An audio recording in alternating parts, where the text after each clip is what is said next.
Boa noite a todos, boa noite a todas. Sejam todos muito bem-vindos aqui para mais uma live da nossa série de 100 lives sobre as 100 melhores crônicas brasileiras. Boa noite, Maria Piedade, boa noite, professor LC, Eliana. Sejam todos muito bem-vindos, sejam todas muito bem-vindas. Exatamente, Leila. Estamos aí dando início a mais uma noite aqui com o Bonde Literário, famoso Bonde Literário, Bonde da Estante. Boa noite de Carlos, Luana, Saulo, Rick Figueiredo, Lívia, Girlene. Sejam todos muito bem-vindos. Então, estamos dando início à nossa quinta live aqui da série das 100 crônicas, né? Para aqueles que não sabem, nós nos guiamos por esse livro aqui, As 100 Melhores Crônicas Brasileiras, organizado pelo Joaquim Ferreira dos Santos, editora Objetiva, tá? E aí, como vocês sabem, as lives são quase diárias, né? Faremos de hoje até sexta, sem pausa, e no próximo sábado, no próximo domingo, não haverá lives, tá bem? E talvez não haverá também na segunda-feira. Mas fiquem tranquilos porque a minha meta aqui é que nós terminemos esse livro no início de dezembro, no mais tardar, no final de dezembro, mas antes do fim do ano. Salvo qualquer imprevisto aí de alguma ordem mais séria que nos impeça, né? Então é isso, pessoal. Hoje nós falaremos sobre a crônica O Livreiro Garnier, de Machado de Assis. E bom, antes de começarmos o conteúdo propriamente dito, eu gostaria de lembrar que a agenda está nos meus stories e vocês também podem acompanhar a live do dia pelo meu feed, né? Porque eu sempre coloco a foto da primeira página com o título do texto para que vocês possam se guiar. E o outro aviso é que aqueles que ainda não fazem parte, não percam mais tempo, né? Tem um link aí na minha bio para que vocês entrem no canal do Telegram, tá bom? E no canal do Telegram, como vocês sabem, é gratuito. Eu estou colocando, sobretudo às terças e quinta-feiras, áudios analisando aí bem tranquilamente, bem calmamente e por isso mesmo profundamente o livro A Jornada do Escritor, né? Que trata justamente da jornada do herói, tá bom? Então não deixem de entrar para o grupo do Telegram. Bom, pessoal, então hoje nós temos a crônica O Livreiro Garnier, do Machado de Assis, nossa quinta crônica, nosso quinto encontro, nossa quinta live aqui da série das 100 lives sobre crônicas, né? E eu acho que antes de entrarmos no texto, lermos o texto e analisarmos aí cada passagem do texto, né, como temos feito aqui nas lives das crônicas, adotando então uma metodologia diferente das lives dos contos. Nas lives dos 100 melhores contos, nós fazíamos geralmente em duas partes. A primeira parte, uma questão ou de teoria literária, ou de história da literatura, né, ou da biografia do autor, e fazíamos uma segunda parte com comentários sobre o conto, todavia sem lê-lo, uma vez que os contos, em geral, são bastante maiores do que as crônicas são, né? Porém, aqui nas lives das 100 crônicas, nós temos feito essa metodologia de comentar alguns aspectos relativos aos autores e às crônicas respectivas, mas lendo as crônicas e comentando as passagens mais interessantes, os parágrafos mais interessantes, porque como as crônicas, via de regra, são mais curtas, e nós estamos aqui lendo aquelas que, na média, são maiores, do final do século XIX, início do século XX, apesar delas serem ainda um pouco longas, nós estamos lendo tudo até o final e permaneceremos, creio eu, nessa metodologia, tá? Caso vocês tenham alguma sugestão em relação a esse método, podem me escrever por direct, que eu ficarei bastante satisfeito de saber também o que vocês estão achando desse método que nós estamos adotando aqui para as lives das crônicas, tá bem?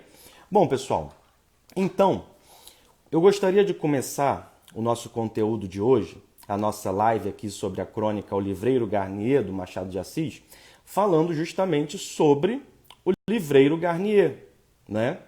Porque, bom, já falamos bastante aqui em outras oportunidades sobre o Machado de Assis, inclusive quem não viu a primeira live sobre o Machado, a primeira live aqui das 100 crônicas, faça-o, tá no meu IGTV, tá no meu feed, né? Claro que nós não estamos falando exaustivamente sobre o autor, mesmo porque esse método de leitura retira um pouco desse tempo, né?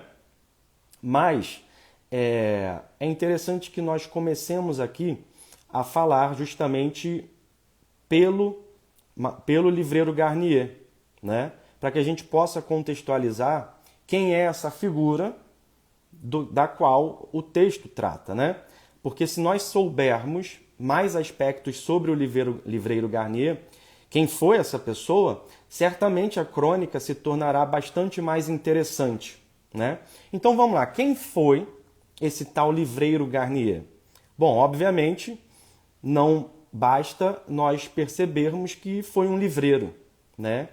E que se o Machado de Assis dedicou esse texto ao Garnier e se dedicou da forma que o fez, é porque se tratava de uma figura importante, diria até mesmo extraordinária, né?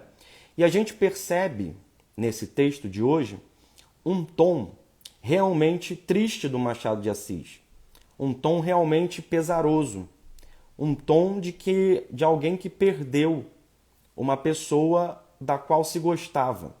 Então, não é apenas um texto sobre uma figura importante da cidade. E também não é um texto apenas sobre alguém importante do sistema, do campo, do circuito literário. É também isso, porque o Livreiro Garnier era uma pessoa importante para a sociedade brasileira da segunda metade do século XIX e era uma figura fundamental do sistema literário brasileiro desse mesmo período, ainda que não fosse um escritor, fosse um livreiro que não escrevia, né? Então, quando nós lemos esse texto, nós percebemos que mais do que um necrológio, uma homenagem, um obituário de alguém importante que partiu, nós sentimos no tom do texto que realmente o Machado de Assis perdia um amigo, alguém com quem ele realmente tinha relações pessoais. E eu gostaria então de começar essa live destacando a importância do Livreiro Garnier, né? E um pouco dessas relações pessoais que ele estabeleceu com o Machado de Assis. Porque vejam só, Garnier é o sobrenome desse homem que se chamava Baptiste Louis Garnier, um francês que veio para o Brasil, que veio para o Rio de Janeiro.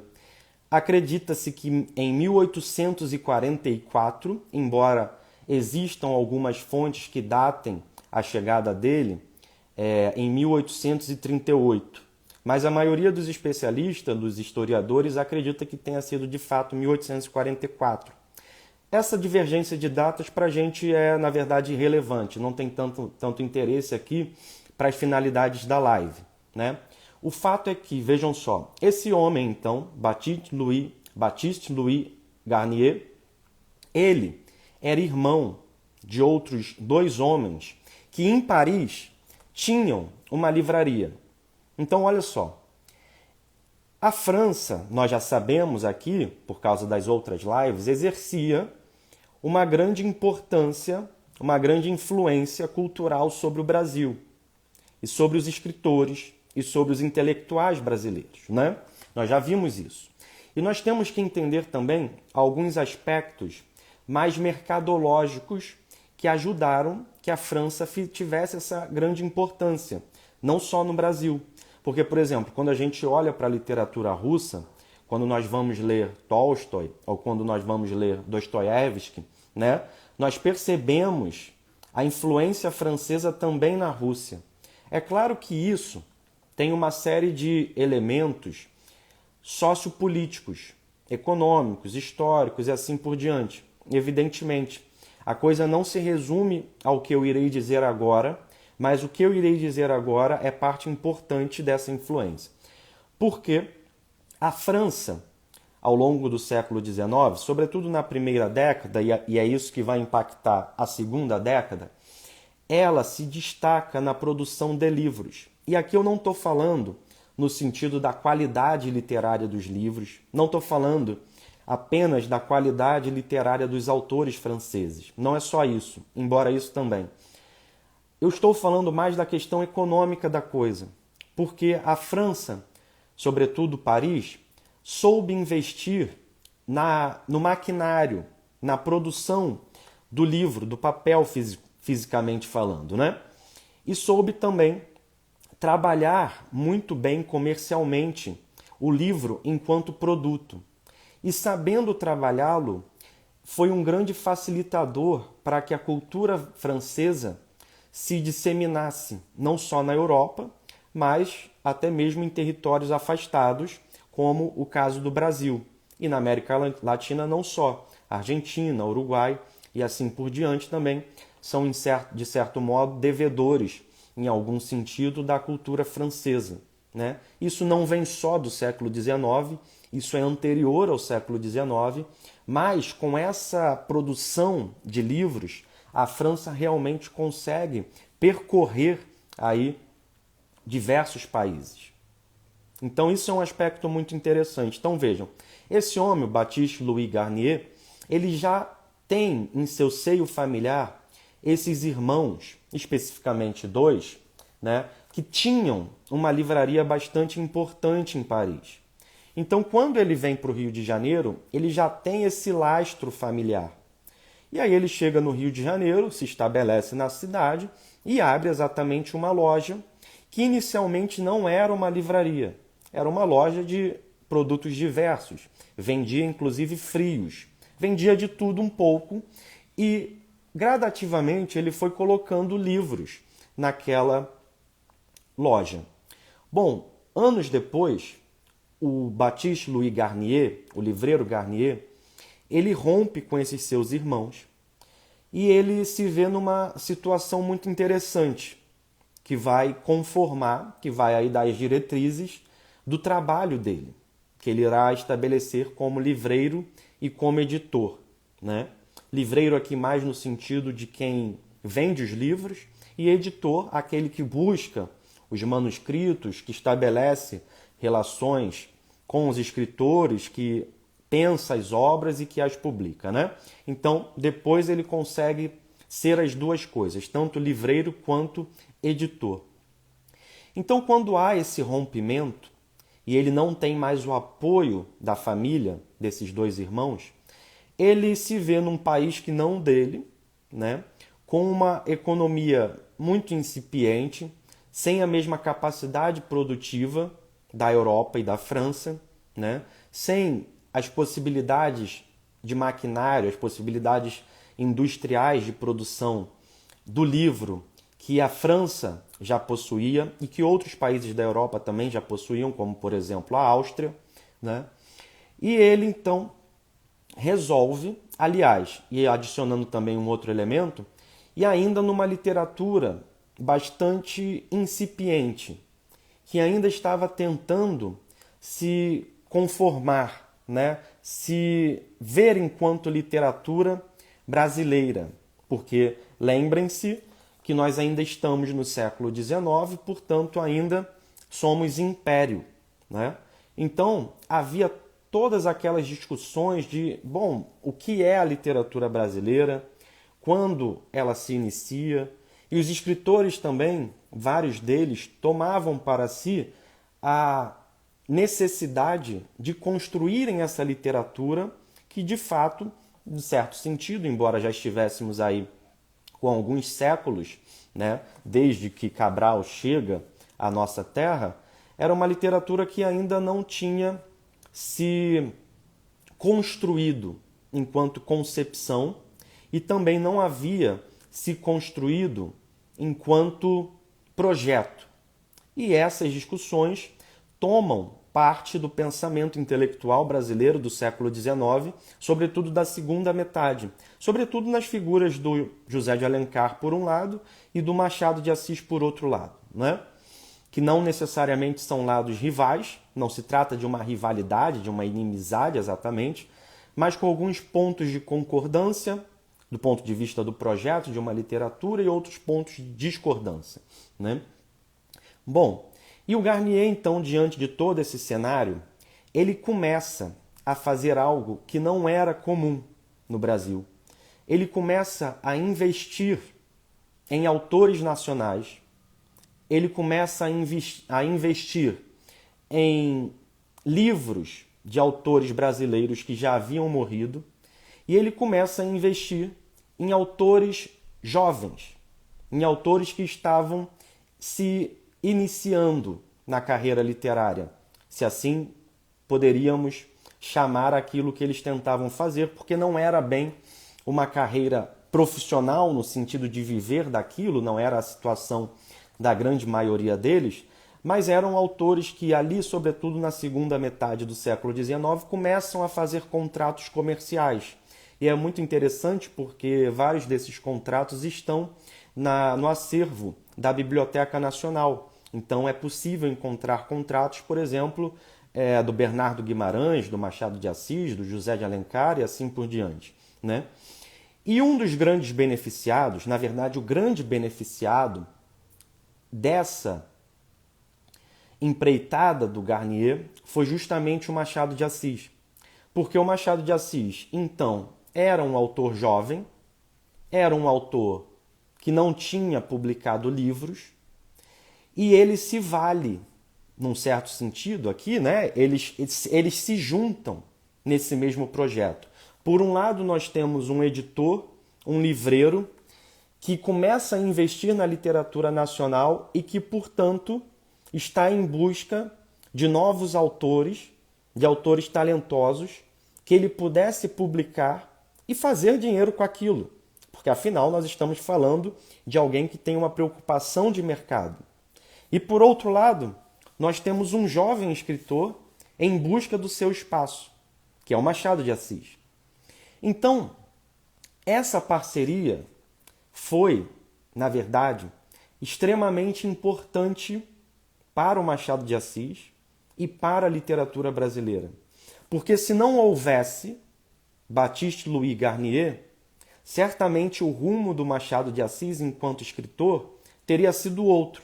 Claro que nós não temos a menor ideia de qual teria sido o rumo da obra do Machado de Assis. Mas essa parceria foi fundamental para ambos. Então, o Baptiste Louis Garnier tem uma grande importância para a literatura brasileira, porque é ele que começa a investir nesses autores, em pleno século XIX, a profissionalizar as questões envolvendo público, autor, editor, indústria gráfica. Os livros não eram impressos no Brasil, os livros eram impressos na Europa, então mandava-se o manuscrito por barco, imprimia-se, e aí voltava o livro feito para o Brasil. Então percebam toda a complexidade de se produzir um livro no século XIX.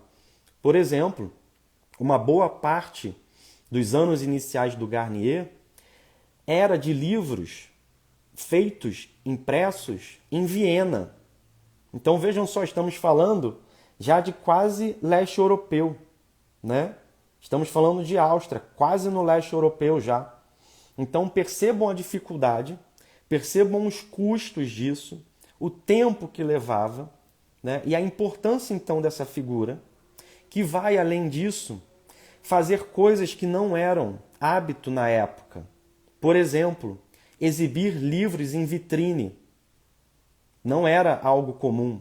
E ele começa a fazer isso, colocando os livros na vitrine para que o público pudesse vê-los e se interessar então. E é engraçado porque tem inclusive uma crônica do Machado de Assis bastante jovem, em que o Machado de Assis faz uma espécie de propaganda dos livros do Garnier, e assim, né, mudando as palavras aqui, parafraseando-o, ele diz: meu bom público, vocês, homens distintos, né, lembrem-se que nós estamos num período do Brasil em que possivelmente, certamente, menos de 20% aí da população do Rio de Janeiro era alfabetizada, né? Então, vocês aí, meu distinto público, que formam, né, essa nossa elite letrada, vocês precisam adquirir os livros do senhor Garnier, porque são livros de autores nacionais e mais. São livros impressos na Europa e, portanto, livres de erro, né? O Machado de Assis faz uma espécie de carta propaganda, é uma crônica, mas que, na verdade, tem um papel publicitário, né? O Machado de Assis jovem, tentando ajudar o seu mecenas, né? É claro que mecenas num certo sentido, porque o Garnier também lucrava com os livros do Machado de Assis, né? Mas para que vocês tenham também ideia dessa relevância, o Garnier cria um jornal, o Jornal da Família, que é um jornal que dura alguns anos, e ele contrata exatamente o Machado de Assis, que era o seu precoce escritor, né, o seu prodígio, o menino prodígio, para ser o seu cronista, né? Então vejam a visibilidade que o Garnier vai dar ao Machado de Assis, que, claro, pagava não só com os lucros que o Garnier recebia, mas, claro, com textos brilhantes. Então, essa contextualização aqui, ela é muito interessante para que nós entendamos que não se trata de um livreiro qualquer, não se trata de um empresário bem-sucedido, não se trata de alguém que teve algum destaque num dado momento da nossa sociedade, cuja obra se apagou. Não, é muito mais que isso. O Garnier, na verdade, embora não apareça nominalmente nos livros da história da literatura brasileira, tem um papel muito relevante para a conformação daquilo que viria a ser a literatura brasileira tal como nós a conhecemos em meados do século XIX e, portanto, aquilo que seria a literatura do século XX, que, seja para romper, seja para, em algum sentido, continuar, dialoga com a literatura do século anterior, né? Então, o Garnier era exatamente essa figura que vem para o Brasil, que investe, que profissionaliza e que cria um catálogo de autores brasileiros. Na Biblioteca Nacional também há catálogos de livros do Garnier, da Livraria Garnier. E, claro, havia livros de vários tipos, né? Clássicos da filosofia, da teologia, livros de medicina.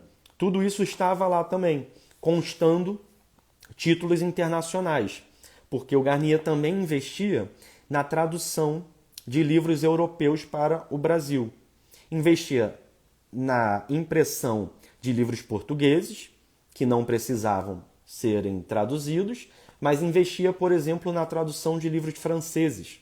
Então, ele tem uma grande relevância em todo esse cenário, e o Machado de Assis se beneficia muitíssimo disso, né? Justamente porque é o Garnier que vira o editor do Machado. O Garnier não edita todos os livros do Machado, o Garnier não edita todos os textos do Machado, mas edita uma grande parte, uma parte considerável, né, por muitos e muitos anos, por décadas na realidade, né? E além do Machado, do Joaquim Manuel Macedo, do José de Alencar e outras figuras importantes da época. Então, acho que com essa contextualização nós já começamos a entender melhor do que o texto realmente trata, né? Alguém com uma grande importância para a sociedade, inclusive contava com o apoio de Dom Pedro II, que não apoiava apenas moralmente, que não apoiava apenas politicamente, não era apenas um incentivo da boca para fora, mas o Dom Pedro II teve ações concretas em benefício da Livraria Garnier e obviamente, do Baptiste Louis Garnier, né? Inclusive concedendo ao Garnier honrarias e medalhas pelo serviço prestado à cultura nacional, né? Então esse também é outro aspecto interessante, porque o Garnier consegue se destacar ao ponto de angariar o apoio do poder, né, de Dom Pedro II. Né? Então vejam todo o cenário em que ele se insere com essa enorme relevância para o nosso país, na verdade, para a nossa cultura, né, para a nossa arte e para a nossa literatura. E além do mais, o espaço físico da literatura, o espaço físico, perdoem-me, da livraria, também tem essa grande relevância que nós vemos aqui no texto, né, que era um ponto de encontro, em que os escritores iam não só para conversar com o Garnier propriamente, mas também para conversar entre si. E isso, na verdade, é um aspecto que sempre foi fundamental nas classes intelectuais e literárias do Brasil. Nós temos, então, a Livraria Garnier no século XIX, nós temos a Confeitaria Colombo, que não é uma livraria, evidentemente, mas que sempre foi um ponto de encontro entre os intelectuais e os políticos, né? Nós temos a Livraria José Olímpio, que era, já no século XX, o grande ponto de encontro de escritores como, por exemplo, Carlos Drummond de Andrade, né, o Manuel Bandeira e outros. Então, as livrarias, e no caso aqui destacadamente a Confeitaria Colombo, sempre foram espaços de contato, de troca de ideias, de diálogos, né, da presença física e da amizade dos escritores. Algo que se perdeu no Brasil, né? Nós temos escritores que já não têm mais esse convívio quase que diário. Porque, claro, estamos falando de um outro Brasil, de um Brasil com uma outra população, com uma outra circunstância social, né? Quase todo mundo vivia no Rio de Janeiro. Havia aqueles, claro, que estavam em Belo Horizonte, em São Paulo, em outros lugares, por exemplo, Recife e Salvador. Mas o Rio de Janeiro, enquanto capital, tinha essa força, essa importância de reunir os escritores. E eu penso que essa falta de contato entre os intelectuais, esse contato mais próximo, diário, mais pessoal, mais humano, a falta desse contato é muito ruim, porque perde-se justamente a possibilidade de um diálogo mais ameno, mais imediato, e fica todo mundo distanciado, né? De modo que nós chegamos a um ponto que os escritores basicamente, só se conhecem via internet ou só convivem muito pontualmente quando acontecem os grandes eventos literários, né? Como, por exemplo, a Bienal do Livro ou a Festa Literária Internacional de Paraty, mas mesmo assim são eventos de poucos dias que só uma parcela muito diminuta dos escritores faz parte, então nós não temos mais isso que tivemos ao longo dos tempos, né? Então, teremos aí de perceber como essa situação, essa falta de contato, né, vai ocorrer nos próximos anos e o que ela vai significar em termos de cultura, em termos de literatura, né?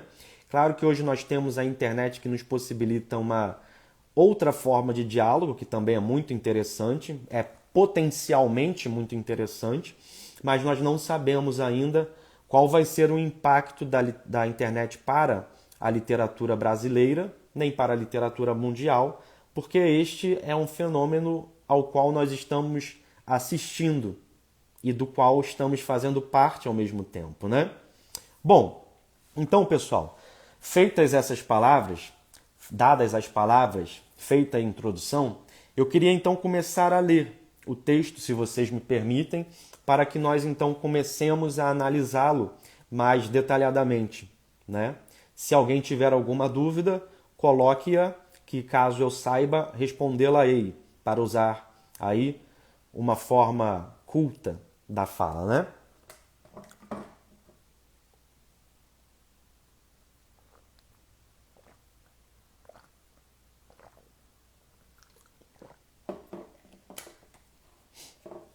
Então, pessoal, parece-me que não há dúvidas por hora. Excelente. Então, pessoal, eu vou começar a ler o texto aqui. Muito provavelmente teremos de fazer uma segunda live, Tentarei que isso não ocorra, mas veremos como se dará a coisa, né? Segunda-feira desta semana, o livreiro Garnier saiu pela primeira vez de casa para ir a outra parte que não a livraria. Então nós já percebemos um aspecto importante da personalidade do Garnier, que era uma vida voltada para o trabalho, uma vida voltada para a livraria. É a primeira vez, claro que isso aqui possui uma figura de linguagem, né? Mas nós já percebemos a intenção do autor. Quer dizer, esse homem praticamente só saía de casa para o trabalho. Revertere ad locum tuum, que é retorne para o seu lugar, retorne para de onde veio. É aquela ideia que essa expressão em latim nos passa de do pó viemos ao pó voltaremos, né? Revertere ad locum tuum. Está escrito no alto da porta do cemitério de São João Batista. Então já percebemos que se trata de um necrológio, de um obituário. Não, murmurou ele, talvez dentro do caixão mortuário. E aqui o Machado de Assis, então, faz aquilo que ele era mestre em fazer, que era dar voz ao morto, né? Que lembra um pouco, embora com outro tom, aquilo que o Lima Barreto fez naquela crônica. Na verdade, essa crônica de hoje, esta crônica é anterior, né? É de 1893. E aquela do Lima Barreto já do século XX. Mas é esse recurso do morto que fala. O Átila pergunta se o Garnier pode ser considerado um mecenas.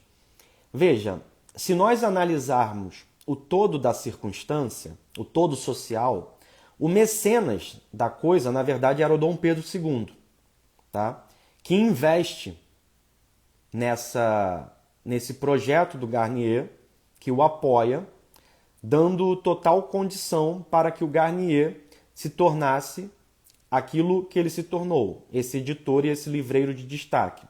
No entanto, nós podemos, aqui usando a palavra de forma vulgar, tá?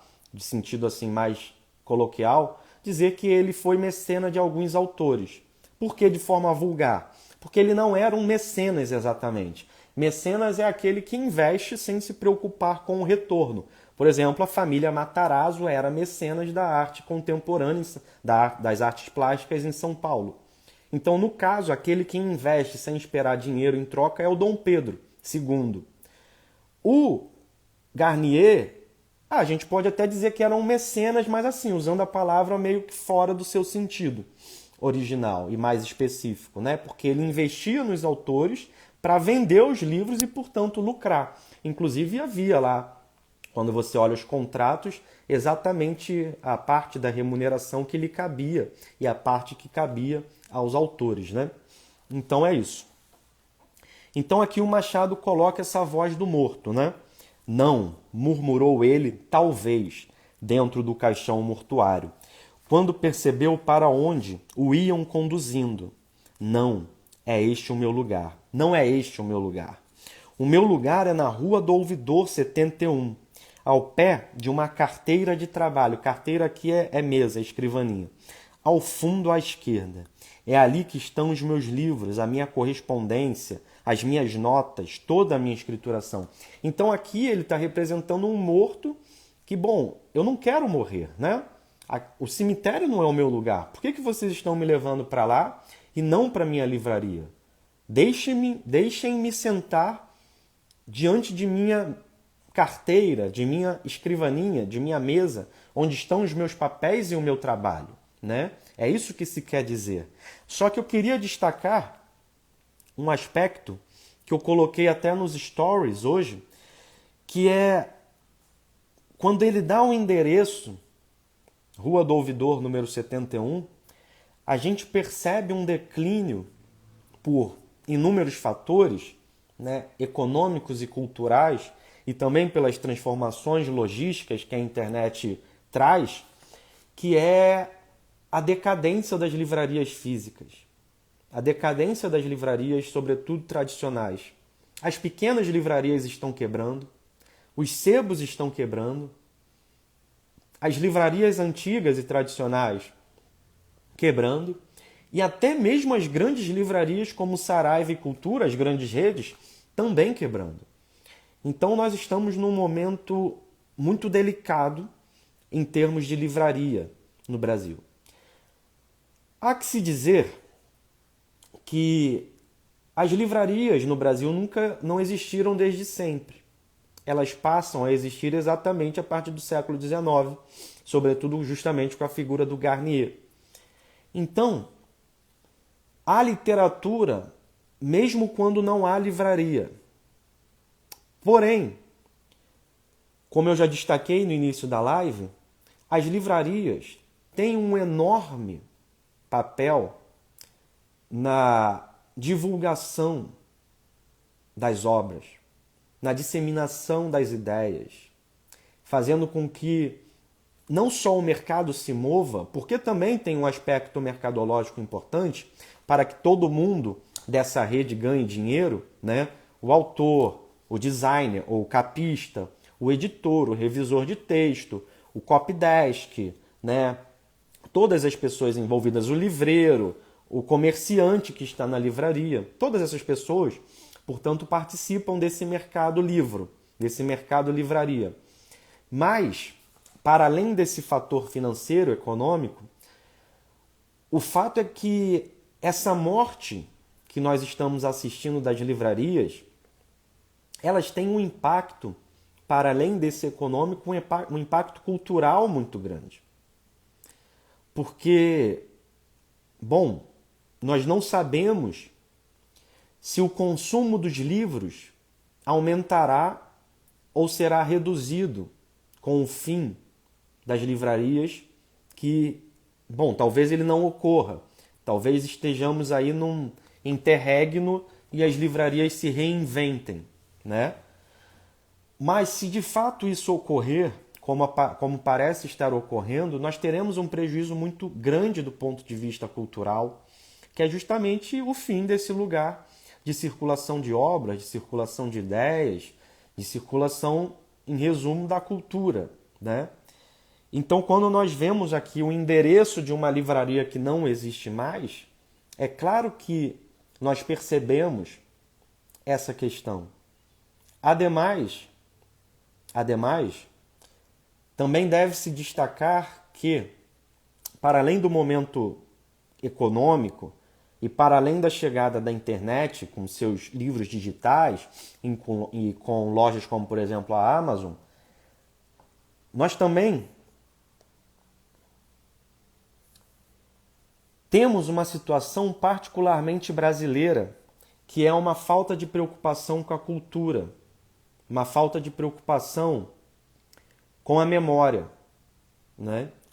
Então, por exemplo, quando eu estive na Estônia, eu fui a um restaurante do século XIV e que existe exatamente do mesmo modo, arquitetonicamente falando, que existia no século XIV, né?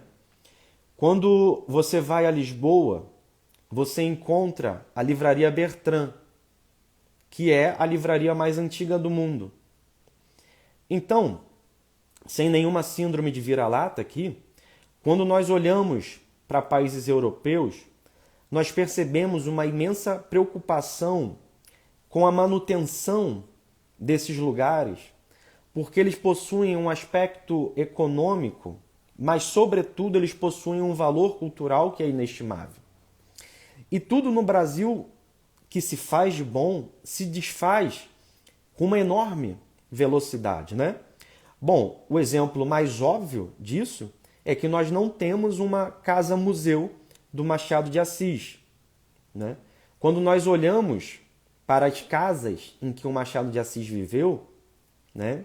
A Casa da Lapa, a Casa de São Cristóvão, que não existe mais, a Casa do Cosme Velho, bom, é inacreditável, é inaceitável que essas casas de Machado de Assis não sejam museus. Se nós formos a Portugal, que é um país mais pobre do que o Brasil, nós encontraremos casa-museu para vários escritores. Por exemplo, Fernando Pessoa e José Saramago. que são talvez as mais famosas, né? Quando nós olhamos a Casa de Guimarães Rosa em Belo Horizonte, ela foi recentemente, há coisa de 2 anos, destruída para que se erguesse um edifício de luxo. Só ficou a casa dele de Cordisburgo, né? E se nós pensarmos em todos os outros, Clarice, né? Drummond, a professora Sheila coloca que a casa da Clarice está se perdendo, está se deteriorando, né? E assim por diante, todos os outros. Nós olhamos para a casa onde esses escritores estiveram, viveram, e ali só encontramos ruínas, escombros, né? Então isso é muito triste. Na verdade, o problema da falta de memória brasileira é tão grave que, vejam, o Museu Histórico Nacional acabou do jeito como acabou, incinerada, né? Um incêndio assim absolutamente assombroso. E a falta de memória é tão grande que já não se lembram mais do que aconteceu com o museu, né? Ninguém mais toca nesse assunto. Perdeu-se, né? Então, a Angélica coloca a Biblioteca Machado de Assis, que está em ruínas. Nós temos, assim, vários e vários exemplos. E se nós olharmos países mais pobres que o Brasil e de situação semelhante, como, por exemplo, a Argentina, nós vemos que eles tratam a memória cultural deles de forma absolutamente distinta do Brasil. É muito impressionante quando você vai a Buenos Aires e você vê que o argentino médio conhece Borges e que diversos lugares em que o Borges esteve, sobretudo a casa em que ele ficou mais tempo, existem enquanto tal, né? Estátuas espalhadas pela cidade, bibliotecas, livrarias, né? Eu me lembro, inclusive, que da primeira vez em que eu estive em Buenos Aires, e eu fui naquela famosa feira de São Telmo, que é uma feira dominical em que se vende de tudo um pouco, né? Produto, desde fruta a acordeon, né? E lá havia, nessa feira, uma quantidade tão grande de barracas de livro que eu falei, meu Deus do céu, não estamos falando da Suécia, não estamos falando da Dinamarca, não estamos falando de nenhum país que esteja economicamente superior ao Brasil. Estamos falando da Argentina, né? E você vê o tratamento cultural absolutamente distinto daquele que nós temos no Brasil. Bom, basta chegar na Avenida 9 de Julho e no 9 de Julho e você se depara com uma enorme, né, imagem da Eva Perón. E assim por diante. Onde você vai em Buenos Aires, há uma menção de alguém importante. Quando você caminha pelas ruas de Londres, eles têm um costume que eu acho fantástico, que é colocar placas dizendo que ali viveu determinada figura ilustre. Por exemplo, nesta casa, entre os anos tais e tais, viveu Mary Shelley, ou enfim, quem quer que seja, né? Esta é a casa que Arthur Conan Doyle retratava em Sherlock Holmes, né? Que não era a casa do Arthur Conan Doyle exatamente, mas ele usava o endereço como se fosse o endereço do Sherlock Holmes, né? Então, nós temos essa questão bastante problemática aqui. A Flávia lembra da livraria Ateneu, que é talvez a livraria mais bonita do mundo e que fica em Buenos Aires, né? Uma das mais bonitas do mundo, de certeza que é. Mas então, quando eu leio aqui a Rua do Ouvidor, número 71, eu me sinto realmente triste em relação à falta de preservação da nossa memória, né? E isso é com tudo, né? Com a música, com os esportes, com as artes plásticas, com o teatro, com tudo. E até mesmo com a política, né? Nem mesmo os nossos políticos mais notáveis têm grande memória aqui no Brasil. Pois bem, então, voltemos. Durante meio século, Garnier não fez outra coisa senão estar ali, naquele mesmo lugar trabalhando. Já enfermo desde alguns anos, e aqui, a título de curiosidade, não é exatamente a isso que o Machado de Assis se refere, mas houve uma questão interessante entre o Machado de Assis e esses últimos anos do Garnier, porque o Garnier já estava muito doente, né, já sem muitas condições de trabalho, porém ainda era o editor do Machado de Assis. E o Machado de Assis, vocês devem saber disso, o Machado de Assis é alguém que não só é um gênio da escrita, mas era alguém que tinha a compreensão muito clara dos seus propósitos literários. E aqui eu digo dos propósitos não exatamente da escrita literária, né? Não da arte literária em si, mas daquilo que ele queria vir a ser como autor. Então, por exemplo, a fundação da Academia Brasileira de Letras, né? Mas o que eu queria destacar é que o Machado de Assis queria que os seus livros fossem traduzidos para os idiomas europeus e, portanto, comercializados na Europa. Ele queria isso. E o Garnier, já muito doente, não consegue fazer com que isso aconteça, inclusive por causa daquele rompimento do Garnier, do Baptiste Louis Garnier, com os seus irmãos. Porque se não houvesse rompido com eles, seria muito fácil. O próprio Machado de Assis poderia traduzir para o francês, ou poderia arrumar um outro tradutor e traduzir para o francês, mandava os livros para a França, os manuscritos, ou o que quer que fosse, imprimia-se, então os irmãos do Garnier tinham uma grande livraria, poderiam revendê-los. Porém, como não havia mais esse tentáculo, não tinha muitos meios do Machado de Assis conseguir ser publicado em Europa. Embora existam cartas trocadas com um editor alemão. Na verdade, não entre o editor alemão, mas o Machado de Assis troca cartas com o seu cunhado português, e esse cunhado português faz referência à tradução do alemão, que não ocorre naquela época, vai ocorrer uma década depois, mais ou menos. Mas o Garnier morre, que é o nosso assunto de hoje, e não tem herdeiros. E quem assume é o irmão do Garnier com quem ele tinha rompido, que já era um senhor de 83 anos. E o Machado de Assis escreve uma carta para esse outro Garnier, que é o irmão, que estava em Paris, escreve a carta em francês, manda para ele, dizendo, olha, eu quero que meu livro saia aí por vocês, na França, e eu não quero nem receber nada. Tá? Então, por favor, não cobre nada do tradutor.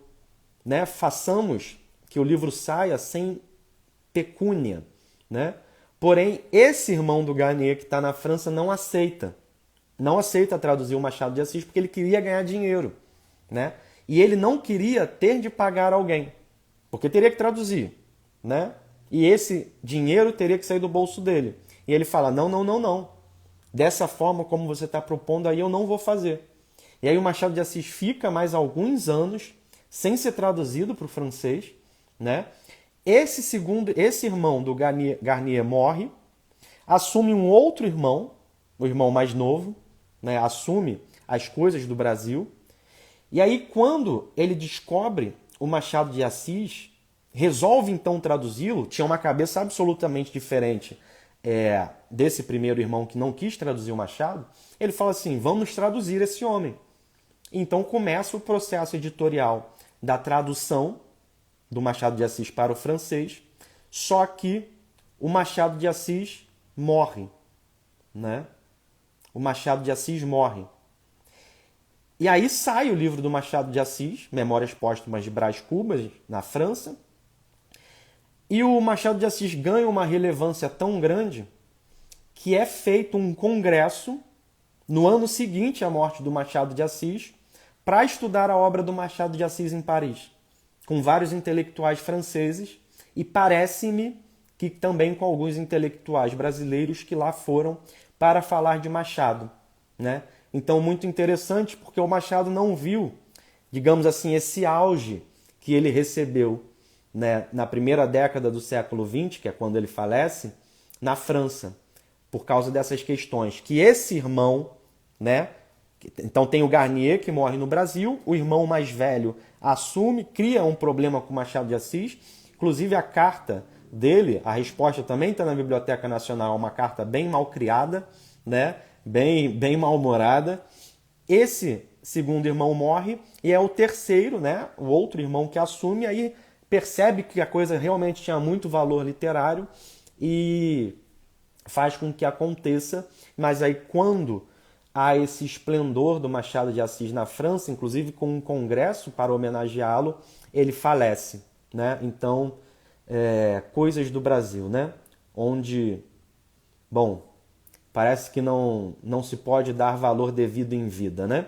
Mas é muito interessante nós notarmos que o Machado de Assis tinha realmente esse projeto de se estabelecer como o grande escritor, como um grande escritor, né? O Machado de Assis, ele, para mim, é um exemplo humano extraordinário. Porque se nós olharmos as circunstâncias da vida do Machado, era alguém que tinha tudo para, entre aspas, dar errado, né? Um menino negro num Brasil escravocrata que perde a mãe muito criança, perde o pai criança, perde a irmã criança, é criado por uma madrasta que havia convivido com o pai por 5 anos, se eu não me engano, e é ela quem cria ele, né? E era uma mulher com um poder financeiro muito baixo, né? Muito baixo. Alguém que, em todas essas circunstâncias, franzino, com uma série de problemas físicos, gago, epilético, ele consegue vencer tudo isso por esforço próprio, estudando, né? Então, por exemplo, ele não era religioso, mas ele se aproxima de um padre que tinha uma imensa cultura literária e esse padre começa a ajudá-lo a ler os clássicos. E é esse padre que ensina latim ao Machado de Assis, né? Depois, ele se aproxima do Garnier, ainda muito jovem, que publica mesmo os poemas do Machado, que não eram poemas de qualidade. Alguns mais para o final são, mas no princípio não eram. E quando nós olhamos para a obra do Machado, nós vemos que é um homem que realmente se fez gênio, né? É um homem que trabalhou para se tornar gênio, texto após texto, texto após texto. É um homem que consegue se aproximar dos grandes intelectuais da época e não só se aproximar como um admirador, né, ou como uma figura, digamos, de segundo escalão, mas se torna o mais importante dos intelectuais da época. Se torna muito amigo, por exemplo, do Joaquim Nabuco, né, o abolicionista. Se torna, de certo modo, amigo do José de Alencar, o grande romancista, né? E ele se aproxima dessas grandes figuras da época com destaque, ao ponto de criar a Academia Brasileira de Letras, né? Então, o exemplo pessoal do Machado de Assis é um exemplo absolutamente extraordinário de alguém que tinha tudo para não ter chegado aonde chegou. E que se não houvesse chegado, estaria absolutamente dentro das circunstâncias da época dele. Por quê? O excepcional é de fato ter feito o que ele fez, né? Além de ser um escritor absolutamente genial, um dos maiores escritores de todos os tempos, né? Ele é, do ponto de vista assim, da biografia, inclusive da biografia social, alguém que consegue um destaque absolutamente notável, ao ponto de quando é assinada a Lei Áurea, e então há uma missa de celebração do fim da escravatura, o Machado de Assis senta-se, né, perto de onde está a princesa Isabel, né, que é um fato pouco conhecido. Mas eu já, inclusive, coloquei uma foto da missa de celebração do fim da escravatura, em que o Machado está. Aparece o Machado de Assis com a cabecinha, né? Só a cabecinha do Machado, destacando-se entre outras faces, né? Naquela missa. O que também é muito interessante nós pensarmos que nesse mesmo dia o Lima Barreto já vivia, né? Então, quando o Machado de Assis está dentro da igreja em que se celebra a missa, próximo à Princesa Isabel, próximo ao Joaquim Nabuco, o Lima Barreto é o menino que está nos ombros do seu pai celebrando com o povo, né? Ainda muito criança, ainda bastante jovem, né? Então, espetacular contemporaneidade de dois homens que, ao que parece, não se conheceram exatamente, né? Não travaram relações pessoais. Pessoal, então eu vou encerrar esta live, né? A Clara destaca a importância da Carolina, sim.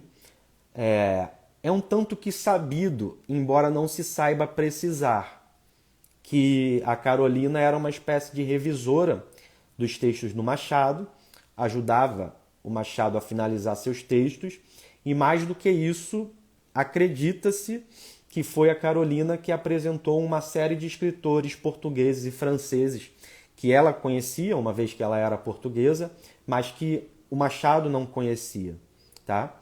Inclusive, o Machado conhece a Carolina por intermédio do irmão da Carolina, que era um intelectual, né? Então, quando o Machado começa a participar de rodas de intelectuais do Rio de Janeiro, o irmão da Carolina também estava, e é esse irmão, o cunhado do Machado, que intermedia o contato entre o Machado de Assis e a Carolina, que era uma mulher também bastante culta.